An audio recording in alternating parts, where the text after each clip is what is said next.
Prolog, bagaimana menghadapi orang kasar yang kita temui dalam kehidupan sehari-hari? Aku pernah menyaksikan adegan yang mengejutkan ketika menonton salah satu acara bincang-bincang di televisi. Ketika beberapa bintang tamu saling berbagi cerita, salah seorang selebriti pria berkata kepada komedian wanita bernama Kim Suk, "Wajahmu mirip wajah laki-laki." Selebriti pria itu memang dikenal suka melontarkan komentar-komentar tajam dan kasar yang membuat orang lain salah tingkah dalam situasi seperti ini. Orang yang dikomentari seperti itu biasanya hanya akan ikut tertawa dan mengabaikannya, atau menyetujui komentar tersebut, tetapi Kim Suk tidak. Ia menatap pria itu dan berkata singkat, "Oh, nyindir." Kata-katanya diucapkan dengan nada ringan dan tanpa menunjukkan emosi apapun. Selebriti pria itu pun meminta maaf dan berkata bahwa ia hanya bergurau. Kim Suk kemudian tersenyum dan berkata, "Tidak apa-apa." Setelah itu ia pun mengalihkan topik pembicaraan dengan santai. "Aku sering memikirkan adegan itu, dalam kehidupan sehari-hari, wanita selalu menerima penilaian belak-belakan mengenai wajah dan tubuh mereka, terlebih lagi di acara-acara hiburan ketika orang-orang sering mengeksploitasi konflik antar wanita, wanita berwajah cantik yang mendapat banyak pujian dan wanita dengan penampilan fisik yang mendapat ejekan dari para pria. Wanita diharapkan ikut tertawa jika menerima ejekan tentang bentuk tubuh mereka yang gemuk, dada mereka yang rata, atau wajah mereka yang tidak cantik. Jika mereka menunjukkan sikap tersinggung, orang-orang akan berkata, 'Aku hanya bercanda, kenapa serius begitu?' Itulah sebabnya wanita seringkali memilih menahan diri dan menerima perlakuan itu dengan dalih risiko profesi. Jika wanita pada akhirnya tidak tahan lagi dan menyatakan ketidaknyamanannya, orang-orang akan balas berkata, 'Aku tidak tahu kau tidak suka mendengarnya, seharusnya kau mengatakan sesuatu sejak awal.' Seringkali aku melihat wanita-wanita muda yang kebingungan dan terluka karena tidak tahu bagaimana mereka seharusnya mengekspresikan diri dalam budaya tempat prialah yang cenderung memegang kendali. Mereka takut orang tidak akan mengerti apabila mereka menunjukkan ketidaknyamanan yang mereka rasakan dalam kehidupan sehari-hari. Mereka juga takut dianggap tidak cocok hidup berorganisasi, atau tidak memiliki sifat sosial oleh kalangan pria yang sudah terbiasa dengan budaya kehidupan ala militer. Karena itu mereka sering menyembunyikan isi hati mereka yang sebenarnya, namun mereka akan terus memikirkannya, dan pada akhirnya akan menyimpulkan bahwa masalahnya ada pada diri mereka sendiri. Mereka akan berpikir, 'Aku pasti hanya salah paham,' atau 'Dia mungkin tidak bermaksud begitu. Aku sendiri yang terlalu sensitif.' Dengan begitu, kenyataan bahwa dia melukaiku pun menghilang dan yang tersisa hanyalah kesimpulan bahwa aku terlalu sensitif. Tetapi jika menyatakan ketidaksenangan dengan keras, kita akan dianggap orang yang emosional.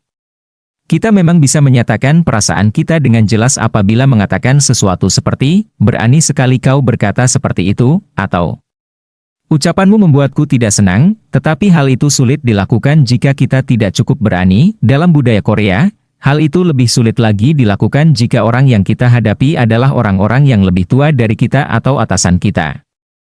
Ketika masih muda, aku tidak tahu cara mengekspresikan diri yang benar, karena itu aku selalu mengalami kesulitan saat berhubungan dengan orang lain. Tidak ada seorang pun yang mengajariku cara yang benar. Di setiap akhir perdebatan, aku melontarkan kata-kata pedas atau menangis marah apabila tidak bisa menang dalam perdebatan itu. Aku bahkan pernah berhenti berhubungan dengan seseorang karena tidak bisa menahan diri. Aku selalu bertanya-tanya bagaimana cara menghadapi orang kasar dan mengekspresikan pendapat dengan sikap yang rasional. Karena itulah kata-kata Kim Suk terpatri dalam ingatanku. Ucapannya singkat dan tegas, tidak menyudutkan lawan bicara, dan berhasil menyampaikan maksudnya yang jelas. Lawan bicaranya memang langsung meminta maaf, tetapi ia sudah dicap sebagai seseorang yang menyinggung perasaan orang lain. Sementara Kim Suk yang menerima permintaan maaf itu dan melanjutkan obrolan tanpa memperpanjang masalah dianggap sebagai orang yang bijak. Tidak hanya itu, lawan bicara Kim Suk, yang selama ini tidak pernah dikonfrontasi, juga mungkin menyadari bahwa tindakannya itu tidak pantas. Hal itu akan menjadi pelajaran yang berguna baginya. Semua orang bisa melakukan kesalahan, tetapi kalau tidak tahu bahwa sesuatu itu salah, mereka akan terus mengulanginya. Semakin tinggi posisi seseorang dan semakin bertambah usia seseorang, sikap mereka cenderung semakin kasar, karena mereka jarang didebat oleh orang lain.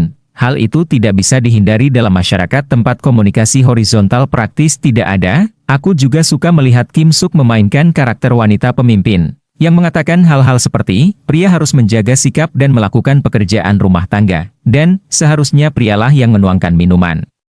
Untuk wanita, ada salah satu dialog dalam acara SNL Korea yang ditayangkan di TVN yang memiliki konteks sama, ketika orang yang memerankan atasannya dalam acara itu berkata, "Kenapa sensitif begitu? Kau sedang datang bulan?" Kim Suk membalas, "Kalau begitu, kenapa Pak Ketua begitu gembira hari ini? Bapak mimpi basah semalam?" Kim Suk juga memarodikan pepatah lama yang menyatakan bahwa pria hanya mempermalukan diri sendiri dan keluarga apabila suaranya terdengar sampai di luar pagar rumah. Ucapan-ucapan seperti ini akan membuat orang-orang tertawa sekaligus menyadari bahwa kata-kata yang mereka dengar selama ini, yang selalu mereka anggap tidak penting, sebenarnya penuh prasangka dan kasar. Selain Kim Suk, Lee Hyo-ri juga pernah mengatakan sesuatu yang menarik. Dalam salah satu acara, sang pembawa acara meminta Lee Hyo-ri menunjukkan tarian dan lagu dari zaman Vin K-tel dulu. Sepertinya permintaan itu tidak ada dalam skrip, tetapi sang pembawa acara terus memaksa. Lee Hyo-ri pun berkata, "Sepertinya cara kerjamu masih seperti dulu." Lalu ia menambahkan, anak-anak zaman sekarang tidak tahu lagu-lagu Vin K-tel. Dengan cara seperti itulah ia mengelak dari permintaan pembawa acara.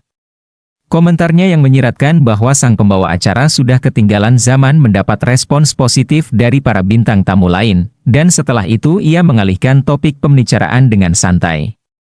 Respons itu penuh humor namun juga tegas. Berikut bagaimana situasi serupa bisa dihadapi dengan cara berbeda. Salah satu girl group terkenal muncul sebagai bintang tamu di sebuah acara. Pembawa acara pria meminta mereka menunjukkan sikap imut, tetapi mereka menolak dan menangis. Mungkin selama ini mereka sudah terlalu sering diminta melakukan hal seperti itu.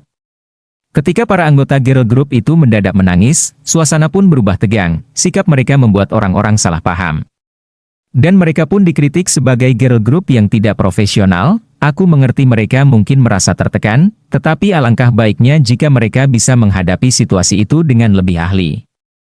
Aku semakin kepo karena menyadari bahwa apa yang dilakukan para anggota girl group itu adalah apa yang dulu pernah kulakukan. Kita sering bertemu orang kasar dalam kehidupan sehari-hari. Ada orang-orang yang melewati batas karena mengabaikan kenyataan bahwa jarak psikologis setiap orang berbeda-beda. Apakah kita bisa memberitahu mereka bahwa mereka sudah melewati batas tanpa bersikap emosional? Tentu saja bisa, itulah yang kubahas dalam buku ini, tetapi cara-cara yang kita bahas di sini membutuhkan latihan dalam kehidupan nyata. Setelah melewati usia 20 tahunan, aku menyadari bahwa jika diam saja menghadapi orang-orang yang menyakitiku, itu artinya aku bersikap pasrah. Aku ingin hidup dengan penuh percaya diri, aku ingin bisa dengan bebas menyingkirkan suara-suara eksternal yang mengganggu suara hatiku sendiri. Butuh waktu dan usaha untuk mengembangkan kemampuan mengekspresikan diri, sama seperti kita harus berolahraga untuk menjaga tubuh tetap sehat. Aku terus berlatih tanpa kenal lelah dan akhirnya sekarang tidak lagi terus memikirkan orang-orang yang menyakiti perasaanku dan tidak lagi menghukum diri sendiri. Aku tahu cara menyatakan pendapat tanpa marah-marah dan menangis. Dalam buku ini, aku mengemukakan cara-cara yang paling efektif dan menceritakan semua yang kusadari dalam prosesnya. Jangan berkecil hati jika bertemu orang kasar, karena ada banyak cara yang memungkinkan kita menyampaikan peringatan kepada mereka dengan sikap yang berkelas dan tetap tersenyum. Kuharap buku ini bisa menawarkan bantuan praktis kepada mereka yang ingin bersikap tegas dalam menghadapi orang kasar.